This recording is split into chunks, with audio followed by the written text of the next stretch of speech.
प्रभु का धन्यवाद हो आज के सुंदर दिन के लिए। मैं गब्रियल मरंडी आपके सामने नए मैसेज के साथ उपस्थित हूँ और आज का मैसेज है नई वाचा क्या है। प्रभु का धन्यवाद हो। आज का मैसेज है नई वाचा क्या है, इसके विषय पर हम लोग देखेंगे। इसका परिभाषा है दो पक्षों का समझौता या संधि को ही वाचा कहते हैं। प्रभु यीशु ने मनुष्य के साथ वाचा बांधा है अनंत जीवन देने के लिए। प्रभु का धन्यवाद हो। प्रभु यीशु मसीह ने मनुष्य के साथ वाचा बांधा है अनंत जीवन देने के लिए, और आज मनुष्य उसी पर विश्वास करके प्रभु यीशु को अंगीकार करते हैं, अपने पापों को लेकर के, अपराधों को लेकर के, बुरे कामों को लेकर के, और इस तरह से संसार के लोग प्रभु यीशु के पास आते हैं और उस नई वाचा के लिए अपने जीवन को समर्पित कर देते हैं। प्रभु का धन्यवाद हो। यहाँ पर हम लोग पहला वचन देखेंगे इब्रानियों की पुस्तक 9 का 12 पद में। यहाँ लिखा है, और बकरों और बछड़ों के लहू के द्वारा नहीं, पर अपने ही लहू के द्वारा एक ही बार पवित्र स्थान में प्रवेश किया और आनंद छुटकारा प्राप्त किया। प्रभु का धन्यवाद हो। प्रभु यीशु मसीह यहाँ पर सिखाता है पूरे संसार के लोगों को कि किसी मनुष्य की पाप और अपराध तब ही क्षमा होता है जो अपने पापों को प्रभु यीशु मसीह के वाचा के समीप आता है, वाचा का अनुकरण करता है। और प्रभु यीशु ने मनुष्य के लिए वाचा बांधा है कि उस बकरे और बछड़ों के लहू से पाप और अपराध क्षमा नहीं होगी, क्योंकि वो पशु का लहू है और उस पशु के लहू में कोई सामर्थ्य नहीं है जिसे मनुष्य का पाप और मनुष्य का अपराध क्षमा हो सके। परमेश्वर एक योजना बनाया जो अपने एकलौते पुत्र को इस संसार पर भेजा, और वो एकलौता पुत्र पवित्र परमेश्वर था, पवित्र परमेश्वर है, और इस तरह से वो मेमना है और पवित्र मेमना है, और उसी का लहू के द्वारा ही पूरे संसार के लोग छुटकारा पाते हैं। और प्रभु यीशु ने मनुष्य के साथ नई वाचा बांधा कि मेरे लहू के द्वारा तुम छुटकारा पाओगे पापों से, अपराधों से, बल्कि बछड़ों से और बकरों के लहू से तुम्हें कोई छुटकारा नहीं मिलेगा, उसमें कोई सामर्थ्य नहीं है। और आगे लिखा है, हम लोग देखेंगे दूसरा पॉइंट को, इब्रानी 10 का 16 पद में लिखा है, प्रभु कहता है कि मैं जो वाचा उन दिनों के बाद बांधूंगा वह यह है कि मैं अपने नियम को उनके हृदय में लिखूंगा और मैं उनके विवेक में डालूंगा। प्रभु यीशु मसीह वाचा बांधता है मनुष्य से, इस संसार के लोगों से, कि मैं अपने वचन को मनुष्य के हृदय में लिखूंगा और उसमें डालूंगा, और इस तरह से वे मेरे लोग होंगे, मेरे वचन का पालन करेंगे, मेरे मार्ग में चलेंगे, और इस तरह से मेरे मार्ग से कभी नहीं भटकेंगे, क्योंकि उनके विवेक में मैं डालूंगा अपने वचन को, और इस तरह से उनके हृदय में अपने वचन को डालूंगा, और मेरे वचन को छोड़ करके कोई भी गलत काम नहीं करेंगे। प्रभु यीशु का वाचा जो हमारे बीच में है, ये प्रकट करता है कि हम प्रभु के हैं और प्रभु के वचन पर चलते हैं, अपने हृदयों को, अपने मनों को प्रभु के अनुसार चलाते हैं, जिसके कारण से हम कभी भी परमेश्वर के खिलाफ काम नहीं करेंगे। प्रभु का धन्यवाद हो। इस तरह से प्रभु की नई वाचा के जरिए हम प्रभु यीशु मसीह के समीप आते हैं और उनके लहू के द्वारा अपने अपराधों को, पापों को शुद्ध करते हैं, शुद्ध होते हैं, और इस तरह से हम प्रभु यीशु के समीप हमेशा आनंद काल तक हम अपने जीवन को व्यतीत करते हैं। प्रभु का धन्यवाद हो। और तीसरा वचन हम लोग देखेंगे, जीवन देने वाला वाचा प्रभु यीशु ने हमारे साथ बांधा है।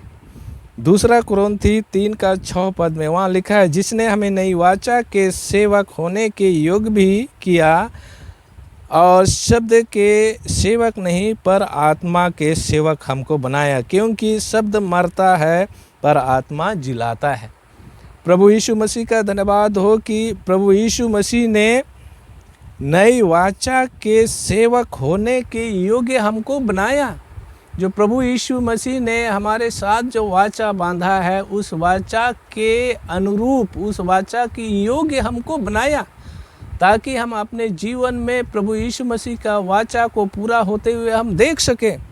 और यहाँ पर लिखा है शब्द का सेवक नहीं वरन आत्मा का सेवक हमको बनाया, क्योंकि शब्द तो है मनुष्य को मारता है, परंतु आत्मा मनुष्यों को जिलाता है। और प्रभु यीशु मसीह हमको जिलाना चाहता है, इसीलिए हम प्रभु यीशु मसीह के समीप आते हैं, आत्मा के सेवक बन करके, और परमेश्वर की आत्मा को ग्रहण करके, प्राप्त करके इस संसार पर परमेश्वर की हम सेवा करते हैं। प्रभु का धन्यवाद हो। और इस तरह से हम अपने जीवन में इस संसार पर जब तक हम पाए जाते हैं, परमेश्वर की सेवा करते हुए पाए जाते हैं। चाहे घोर अंधकार की तराई में होकर चले, चाहे विपरीत परिस्थिति में चले, चाहे मुसीबत से हम घिरे हुए हों, तो भी हम उस वाचा से हम दूर नहीं होते, क्योंकि वाचा जो प्रभु यीशु मसीह हमारे साथ बांधा है, वो जीवन देने वाला वाचा है, वो छुटकारा देने वाला वाचा है, आत्मा का वाचा है। और आत्मा हमको जिलाता है, मनुष्यों को जिलाता है, और इस संसार पर उसको स्थिर करता है, दृढ़ करता है। इस तरह से हमारा प्रभु यीशु मसीह हमारे जीवन के द्वारा उस नई वाचा को पूरा करना चाहता है।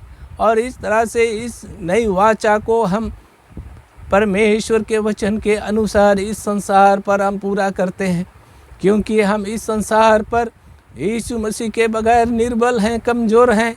उस वाचा के बगैर हम अस्थिर हैं, और इस तरह से अपना जीवन भटकते रहता है। उस नई वाचा के समीप आते हैं, और उस नई वाचा में हम अपने जीवन को टटोलते हैं, और इस तरह से नई वाचा में हम उस जीवन को, अपने जीवन को वो व्यतीत करते हैं।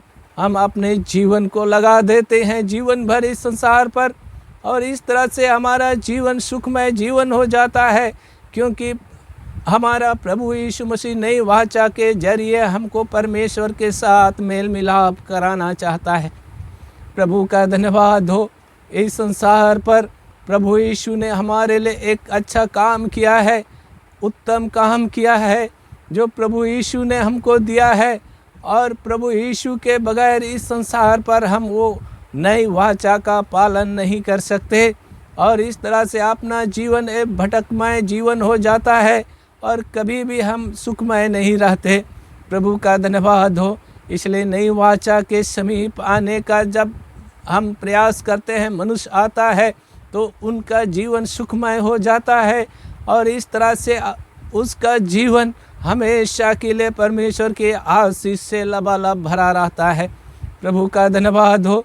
और यही वाचा के जरिए प्रभु यीशु मसीह हमको आशीष देना चाहता है। हमारा प्रभु यीशु मसीह महान प्रभु है, जो हमारे जीवन को, हमारे चाल चलन को, हमारे बोले वचन को परमेश्वर की योग्य बनाता है, और उस योग्यता के कारण हम परमेश्वर के पास जाने के लायक बन जाते हैं, और परमेश्वर के सिंहासन के सामने वो न्याय के आसन तक पहुंच जाते हैं, और न्याय के दिनों में हम स्थिर बना रहेंगे। प्रभु ही है जो हमारे जीवन को अच्छी मार्ग पर चलाता है, अच्छी रीति से सुखमय जीवन देता है, और अंधकार के हर एक शक्तियों से बचाता है, शैतान के सारी युक्तियों से बचाता है, और हमारा जीवन जो है एक पवित्र जीवन बन करके इस संसार पर हम व्यतीत करते हैं। प्रभु का धन्यवाद हो। हमारा प्रभु यीशु मसीह हमारे लिए चिंता करता है, हमारे लिए फिक्र करता है। इसीलिए नई वाचा के जरिए प्रभु यीशु मसीह मनुष्यों के बीच में आया, मनुष्यों को बचाया, संसार को बचाया, परमेश्वर की सृष्टि को बचाया, और इस तरह से परमेश्वर की सृष्टि को नाश होने से बचाया, और प्रभु के चरणों पर हम पाए जाते हैं, और इस तरह से नई वाचा के अधीन में हम रहते हैं। प्रभु का धन्यवाद हो।